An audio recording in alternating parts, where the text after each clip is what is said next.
por último, el concepto de violencia. Cómo pensar la violencia no como como algo que es muy propio, que es un elemento característico del Estado. Puede parecer raro a la primera vista, pero entiendo que somente es posible pensar la violencia en relación con la noción de comunidad. Porque es posible entender la comunidad como una vía alternativa al Estado. Y hay muchos y muchos años y muchos autores que han estudiado la noción de comunidad. Voy a hacer algunas citaciones de muy pocos, empezando con la idea de Bataille. Bataille tiene una idea muy rara sobre la comunidad. La comunidad no puede ser un reflejo, no puede ser una copia, un doble del Estado, pero sí aquello que se pone fundamentalmente contra el Estado. Al radicalizar esta idea, Bataille llega a una noción que él llama de comunidad negativa. La comunidad negativa como una comunidad en que existe comunión de valores, comunión de ideas, pero no de forma ideologizada, pero no de forma retórica, pero no de forma formal. Es una real comunión de ideas y de vivencias, y de mundividencias, de visiones de mundo.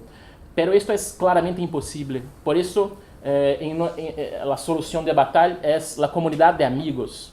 Es posible mantener la idea de comunidad únicamente con un grupo de amigos. Es de alguna manera muy similar a la idea de algunos filósofos griegos epicuristas, ¿no? Se alejar de la ciudad, abandonar los negocios públicos que só traen dolores de cabeza y de alguna manera se centralizar en torno de una comunidad natural de iguales. Esto ya no es una solución, ¿sí? Esto es, en mi visión, una forma de confirmar el poder del Estado. Si lo máximo que una comunidad puede ser es una comunidad localizada, histórica, de amigos, es imposible vivir así en un contexto postmoderno, es imposible. La respuesta tiene que ser el Estado. Bueno, por eso la discusión sobre la comunidad continúa.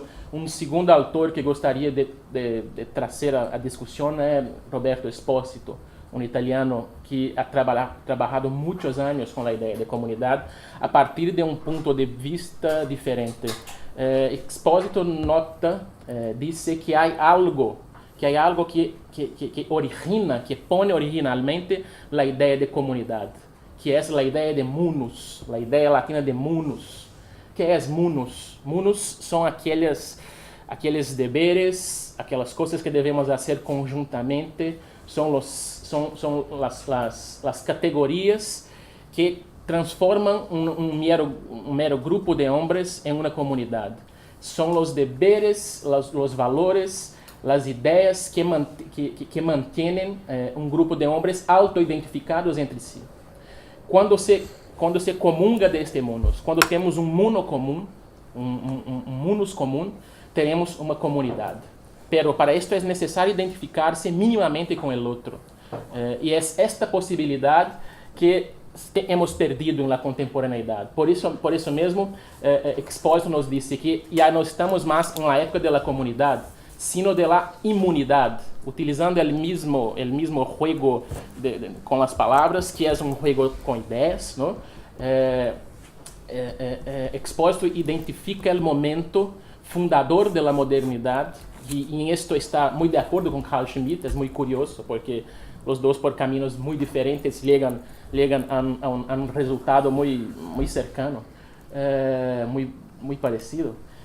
Que o evento fundador da modernidade são as guerras religiosas do século XVI, XVII, donde se pierde a ideia de uma comunhão de valores, donde o outro se pone como o peligro absoluto, donde para que haya segurança, para que se evite a violência, temos que identificar-nos não mais uns com os outros, pero com o soberano.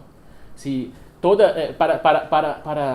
según la lectura de Expósito, del Leviatán de Hobbes, esta obra no es más que una descripción del proceso mediante el cual ya no me veo en el otro, ya no compartilho, ya no comungo el unos con el otro se tornó un peligro absoluto, el otro se tornó un peligro inimaginable, el otro me quiere matar por razones ideológicas, de ideas, de religiones diferentes.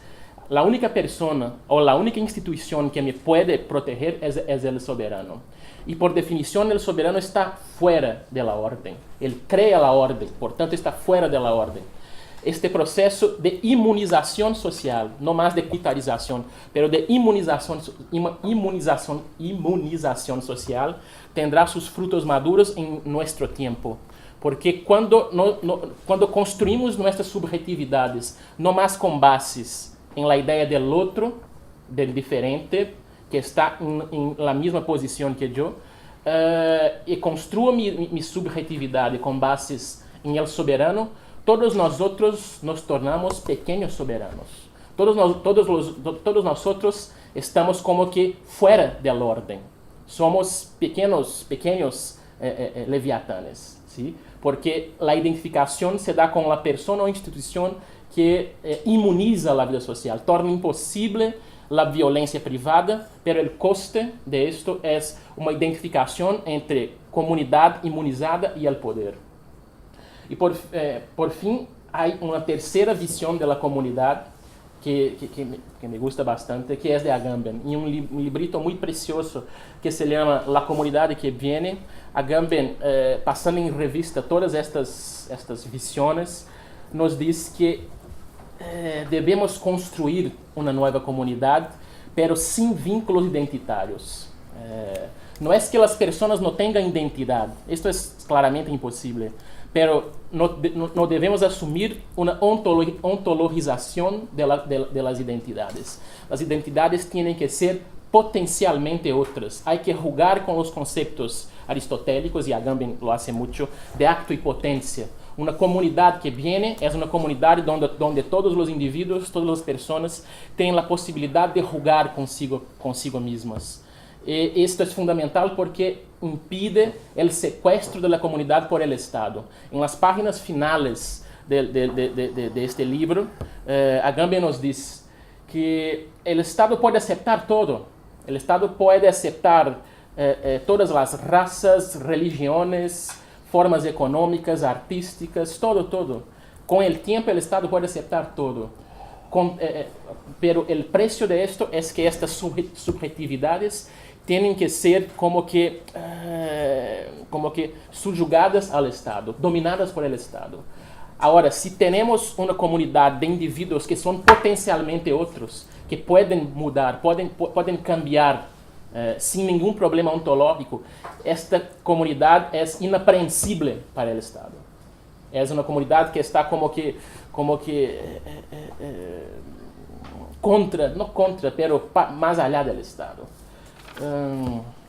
Y después de estas tres visiones muy rápidas sobre la idea de comunidad, la pregunta que pongo y que no tengo respuesta, tengo sí provocaciones, es si es posible una comunidad que no sea violenta.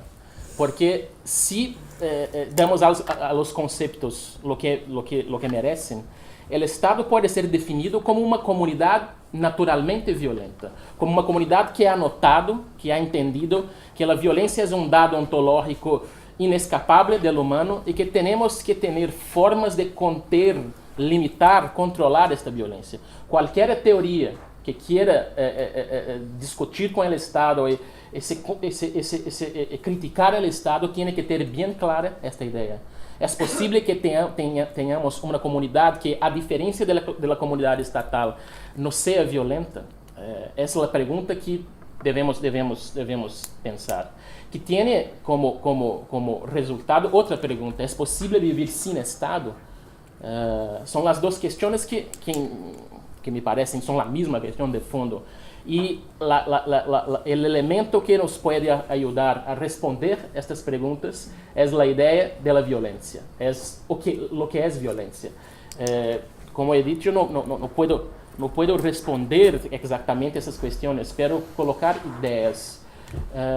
La primera de ellas, y tendo en vista la experiencia muy efímera, pero muy creativa de las jornadas de junio en Brasil.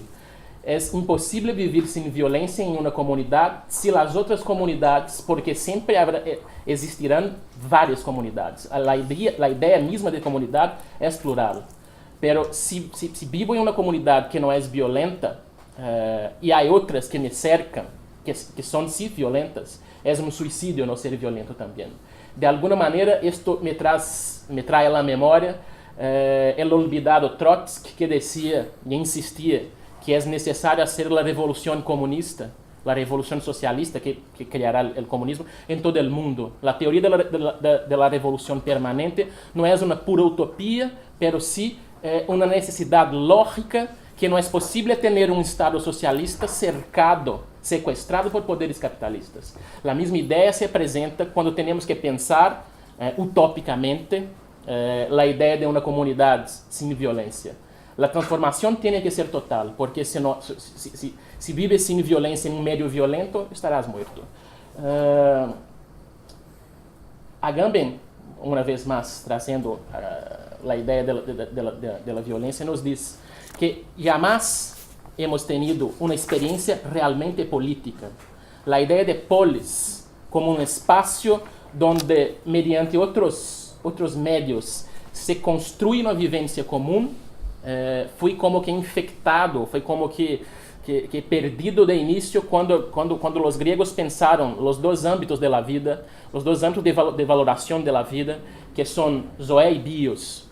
Os gregos conseguiram pensar unicamente uma vida indeterminada, uma vida aberta a lo abierto, que tem a planta, que tem o animal, que tem o homem, e não tem nenhum sentido político, e a vida política, la qual é digna de ser vivida, para utilizar uma expressão do próprio Agamben. E esta vida digna de ser vivida só é digna na medida em que está protegida, mantenida e garantizada por el Estado, por la polis em Grécia e por el Estado hoje em dia. Como escapar desta visão? Porque é uma contradição, é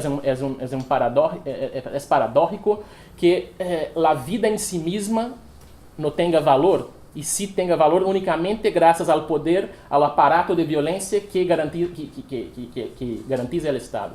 Para Agamben, portanto, utilizando un término de Benjamin, la tarea de nuestra generación es pensar una verdadera política, una política que no se resuelva siempre en violencia. El dado característico de la experiencia occidental es no la razón, sino la idea de que habiendo conflicto, la violencia es la única forma. Y hay civilizaciones, hay experiencias y más, hay propuestas que niegan esta única posibilidad. Eu tenho mais 25 minutos. Sim, mais 25. Tenho mais. Já tenho 25. Estou acabando, terminando.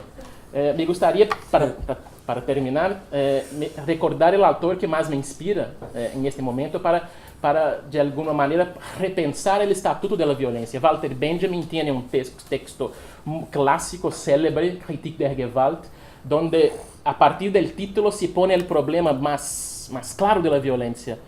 Gewalt é uma palavra em alemão que significa, ao mesmo tempo, violência como força bruta, pero também violência como autoridade, como violência legitimada. Como é possível separar os dois conceitos? E para Benjamin, a resposta é radical. Temos que lembrar que Benjamin estava neste momento, muito impressionado por o anarquismo, né? É necessária uma violência pura, porque a violência do Estado, a violência institucionalizada, a violência legitimada é uma violência que é sempre apresentada como um meio para se alcançar um fim moral ou ético. A justiça, a distribuição social, a igualdade, não importa. Historicamente, a violência ha sido utilizada e é utilizada como justificadamente para se alcançar um fim. este circuito entre fines y medios tiene que ser vencido, según Benjamin. Tenemos que tener una violencia que no se pone ningún fin, una violencia que abra el espacio de la historia, una violencia que sea la última grande violencia para se atingir, para se crear un mundo de no violencia. Y es también una idea muy marxista, la idea de que tenemos que ter uma última grande violência messiânica, último grande juízo universal, uma espécie de apocalipse, de revelação final de todas as coisas, para que entramos em la história real. Em este sentido, a experiência social da violência, a violência sem fim, a violência sem finalidade, melhor dizendo, é uma experiência muito valorosa. Como hemos tenido em Brasil em muitos momentos das jornadas de junho, quando as pessoas praticavam sim a violência, sem finalidade. Vão a perguntar-me, essas pessoas han leído Benjamin? Não, possivelmente que não. Pero é para isso que se... ¿Tuvieron algún profesor que se lo explicó? Sí, tal vez.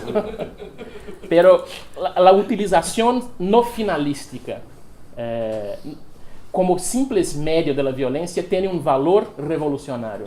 Y es esto que tenemos que pensar y comprender en movimientos acéntricos, horizontalizados, revolucionarios o no. Esta es otra cuestión, como el que ha habido en Brasil y que tiene parentesco con otros que han ocurrido incluso en España.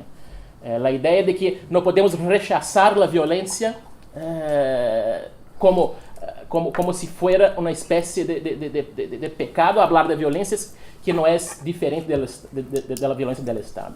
Tenemos que pensar el carácter puro de esta violencia e entender si es posible con ella la construcción de una nueva comunidad que no sea puramente estatal. Me gustaría hablar mucho más, pero...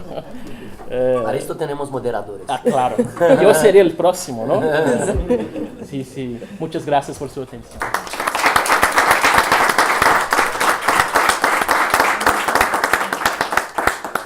Gracias a profesora Andítias por su ponencia, igualmente corajosa, polémica como siempre. Creas, profesora Andítias, que si pudiéramos, le escucharíamos por toda la noche, pero tenemos muchas otras cosas. Claro. Tendremos otras oportunidades Te para agradezco escucharle. mucho.